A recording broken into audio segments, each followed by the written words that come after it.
Ada 7 langkah untuk menjaga stabilitas khususnya nilai tukar rupiah yang sudah kami sampaikan dalam berbagai kesempatan. Muliakan Bapak Ketua, seluruh pimpinan dan anggota Badan Anggaran DPR RI, Bapak Menteri Keuangan beserta seluruh jajaran, Bapak Menteri dan Ketua Bappenas, seluruh jajaran dan rekan-rekan semua. Terima kasih kepada kami untuk menambahkan berbagai pandangan-pandangan Bank Indonesia khususnya terkait dengan asumsi-asumsi makro yang nanti akan dijadikan dasar penyusunan RAPBN tahun 2027. Tadi sudah disampaikan banyak oleh Pak Menteri Keuangan dan Pak Menteri Ketua Bappenas. Kalau boleh saya langsung kepada slide nomor 6 yaitu mengenai sejumlah pandangan-pandangan asumsi makro yang khususnya mengenai pertumbuhan ekonomi, inflasi, dan nilai tukar. Mengenai pertumbuhan ekonomi kami meyakini juga sejalan dengan pandangan dari pemerintah tahun 2027 akan jauh lebih baik dari tahun 2026 ini. Kisaran kami 5,1 sampai 5,9, tapi kami yakin akan lebih ke batas atas. Tadi sudah disampaikan, satu adalah bagaimana kebijakan-kebijakan transformasi sektorial khususnya untuk program-program hilirisasi, industrialisasi sumber daya alam termasuk juga pendirian PT DSI maupun juga PPDHE, semuanya itu akan mendorong pertumbuhan ekonomi dengan lebih tinggi. Yang kedua juga permintaan domestik yang sangat kuat. Terima kasih Pak Menteri Keuangan yang juga banyak stimulus-stimulus untuk mendorong ekonomi kerakyatan termasuk makan bergizi gratis, koperasi desa merah putih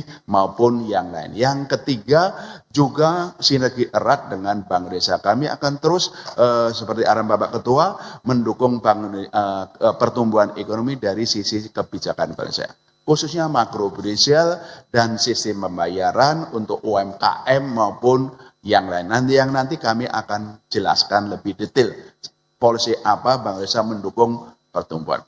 Yang kedua, mengenai nilai tukar, kami juga memandang 2027 nilai tukar akan menguat. Rupiah kisarannya sama dengan pemerintah 16.800 sampai 17.500.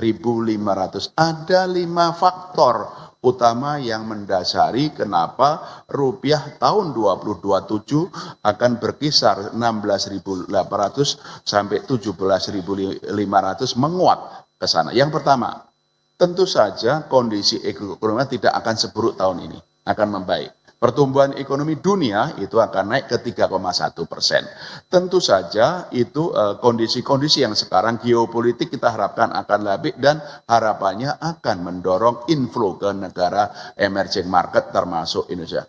Yang kedua yang selalu sampaikan Pak Menteri Keuangan, saya selalu mengulangi, fundamental ekonomi Indonesia itu baik, akan mendukung penguatan nilai tukar rupiah. Pertumbuhan ekonomi tinggi, inflasinya rendah, defisit transaksi berjalan juga rendah, imbal hasilnya menarik. Terus kemudian cadangan devisa juga lebih dari cukup. Jadi fundamental kita akan mendukung penguatan nilai tukar.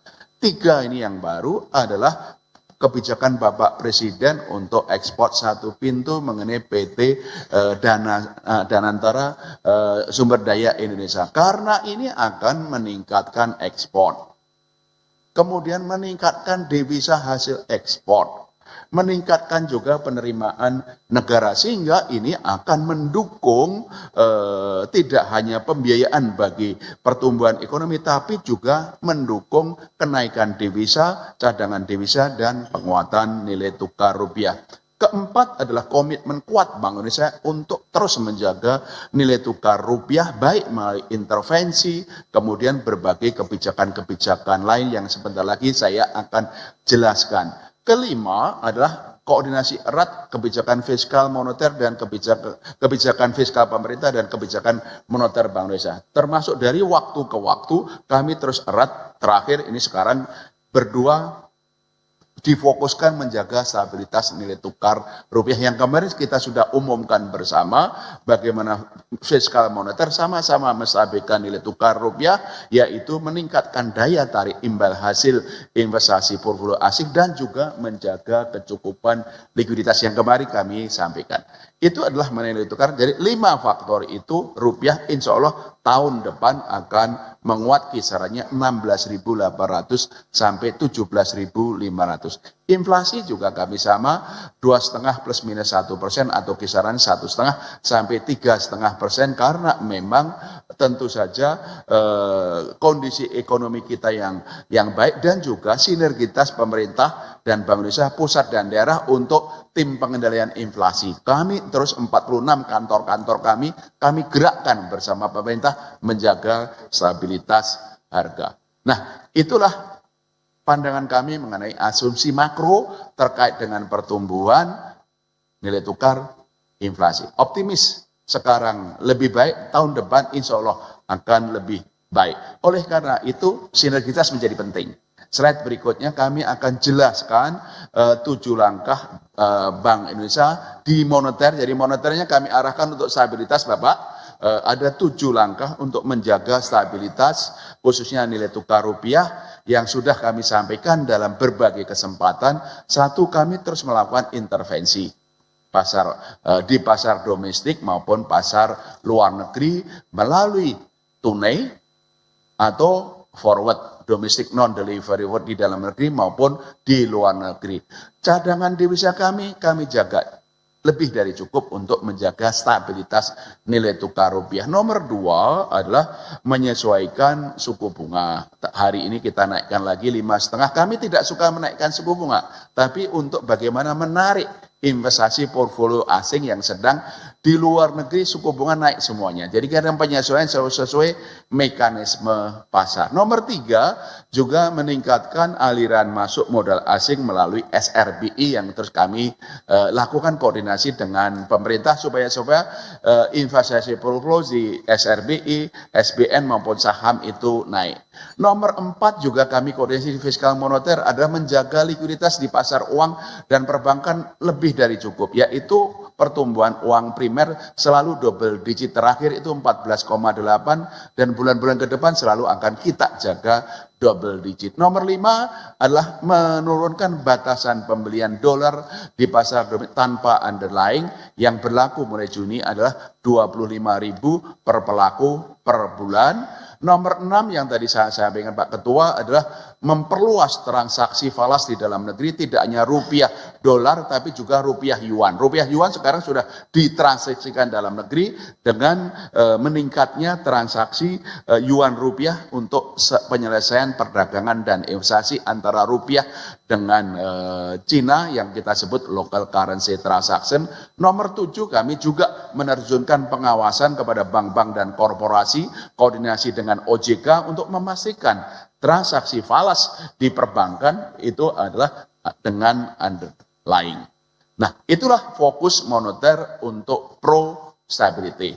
Pak Ketua tadi sampaikan dukungan BI untuk mendukung pertumbuhan. Kami menggunakan slide berikutnya adalah kebijakan makro prudensial dan sistem pembayaran yang pro growth mendorong pertumbuhan. Nomor 1, kami melakukan pembelian SBN baik dari pasar perdana maupun pasar sekunder yang tahun ini adalah 152 triliun rupiah dan itu tentu saja sebagai bagian dukungan kami untuk Pak Menteri Keuangan untuk pembiayaan pembangunan yang tadi disampaikan Pak Menteri Keuangan berbagai alokasi anggaran yang tahun depan akan dibahas dalam Banggar ini. Nomor 2, kami juga memberikan insentif likuiditas bagi bank-bank yang menyalurkan kredit ke sektor prioritas pendukung Asta Cita. Sampai dengan 1 Mei 2026 kami sudah menggelontorkan menambah insentif likuiditas kepada bank-bank itu 424,7 triliun. Kredit ke sektor-sektor yang mendukung Asta Cita. Kepada detail banknya ada di sana BUMN 21,2 triliun dan seterusnya. Nomor 3 adalah pelonggaran seluruh instrumen kebijakan makro di desa kami.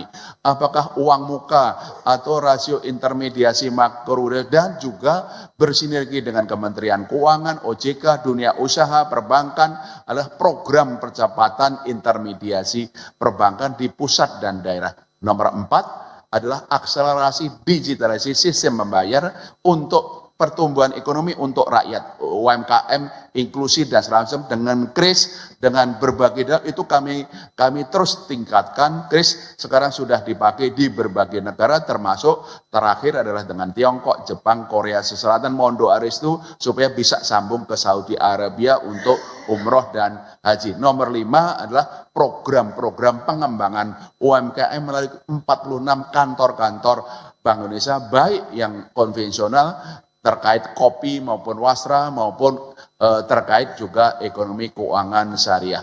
Begitu Bapak Ketua, semoga tidak melebihi 10 menit, tapi intinya satu, optimis. Tahun ini dan tahun depan akan lebih baik. 2, bahwa Bank Indonesia selalu bersinergi erat dengan pemerintah, moneternya untuk stabilitas, makroekonomi untuk pertumbuhan. Kami mohon doa restu dan dukungan. Sekian, terima kasih. Semoga Allah Subhanahu wa taala memberkahi kita semua. Wassalamualaikum warahmatullahi wabarakatuh.